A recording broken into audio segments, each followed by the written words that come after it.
Badan Meteorologi, Klimatologi, dan Geofisika memberikan peringatan terkait dengan dua peristiwa alam yang diperkirakan akan mempengaruhi Indonesia selama musim hujan tahun 2024. Kedua fenomena ini bisa terjadi secara bersamaan, yaitu El Nino dan angin monsun Asia. Simak berita selengkapnya untuk Anda.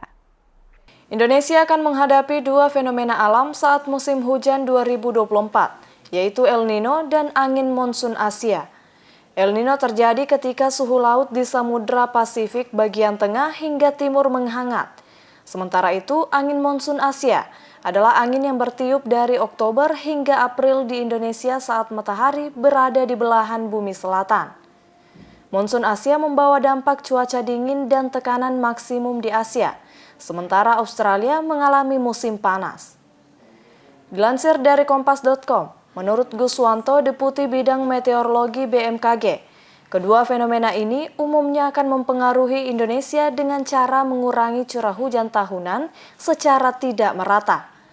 Ketika monsun Asia datang pada musim hujan di Indonesia, curah hujan dapat menjadi tinggi.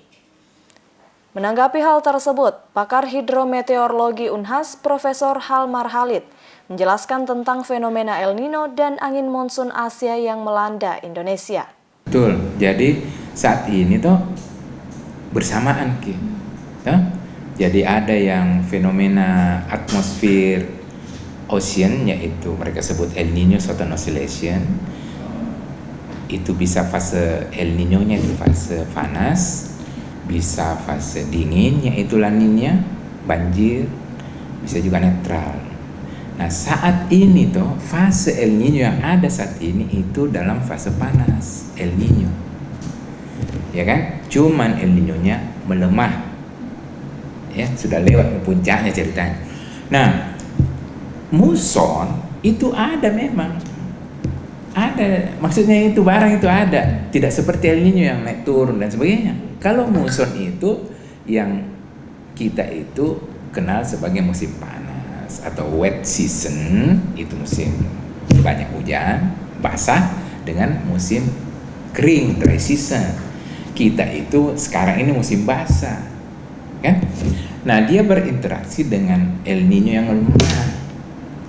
Jadi tadinya kalau tanpa El Nino tuh, itu muson kita itu katakanlah dia punya curah hujan 100 mm, dengan adanya El Nino yang kering itu yang 100 bisa kena diskon katakanlah 10-20, sisa 80, jadi tetap ada hujannya. Tapi kalau misalkan pada saat sekarang toh kena La Nina itu lebih tinggi dari 100 mm. Nah, maksudnya bisa kan ya. Jadi muson itu tetap ada anytime, yang bisa memvariasi itu naik turunnya itu tinggi rendahnya hujan akibat muson itu karena adanya El Nino atau La Nina. Itu dulu, nah? Belum kasih masuk lagi efek lain yang saya bilang tadi, IOD, Indian Ocean Dipole. Belum lagi kalau ada MJO, Madden-Julian Oscillation. Ini semua itu berinteraksi dengan muson pada saat ini. Nah, makanya di kemudian tidak lama lagi kita akan membuat model untuk menyatukan semua itu, input itu, untuk melihat pengaruhnya terhadap curah hujan. Begitu. Jadi bukan hanya dua itu ya. Ada beberapa faktor. Sekali lagi saya ulang. Faktor hujan di Indonesia itu pertama itu muson, yang kedua itu El Nino, faktor ketiga itu adalah Indian Ocean Dipole yang ada di Samudra Hindia. Kalau El Nino kan sumbernya di Pasifik, kalau IOD itu di Samudra Hindia. Lalu satu lagi osilasi yang lebih cepat, MJO, Madden-Julian Oscillation.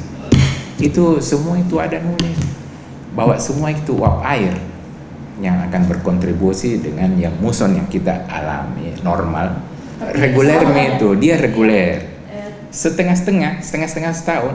Ada namanya musim basah, ada namanya musim kering. Ini musim basah ceritanya ini sekarang ini. Kalau ini itu Prof? Itu yang susah itu karena mereka sebut quasi tidak stabil. Tidak seperti muson kan, muson sudah bisa diramal tahun ini musim kering, terus separuh tahun kemudian basah.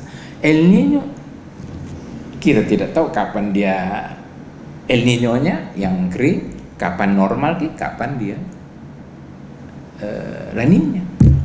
Dan tidak intervalnya juga mau-maunya juga.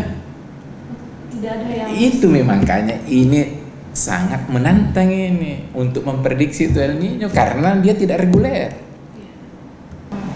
Dia bilang 5 tahun baru datang lagi. Tapi itu semua itu kalau nanti dilihat anunya tuh apa tuh grafiknya. Ini ada contoh. Itu merah itu El Nino, biru itu La Niña. Lihat tahunnya. Ya kan? Ada suatu waktu El Nino saja ini kurun waktu 85 sampai 90, coba lihat. Satu El Nino, 2 La Niña. Ya, lihat kita. Jadi biru itu La Niña, merah itu El Nino. Tapi kurun waktu 90-95 dalam 5 tahun tuh hanya El Nino toh dari gambar ini. Nah ini adil di sini 95. Itu ada merah sedikit, biru, merah, biru. Dua-dua. Maksudnya 2 El Nino-nya, 2 juga La Niña-nya. Nah, itu kan sebenarnya jadi misteri kan. Lantas tahun depan bagaimana? Itu nih gunanya itu tadi prediksi kita buat 1 tahun ke depan, 2 tahun ke depan gitu. Itu nih. Meskipun dapat muncul dampak seperti banjir, tanah longsor, dan angin puting beliung, pemerintah mengimbau masyarakat untuk tetap waspada tanpa perlu panik. Mengenali lingkungan dan potensi bencana di tempat tinggal menjadi penting untuk upaya mitigasi. Salah satu cara efektif adalah dengan memahami kondisi cuaca dan lingkungan lokal, seperti melalui peta cuaca interaktif dunia dan pelacak badai waktu nyata seperti Zoom Earth, sebuah situs web gratis yang dapat diakses oleh pengguna. Memantau kondisi cuaca dapat secara signifikan mengurangi dampak bencana hidrometeorologi yang dapat terjadi kapan saja. Rahmatia Zahra Sabita Suceng, Unhas TV.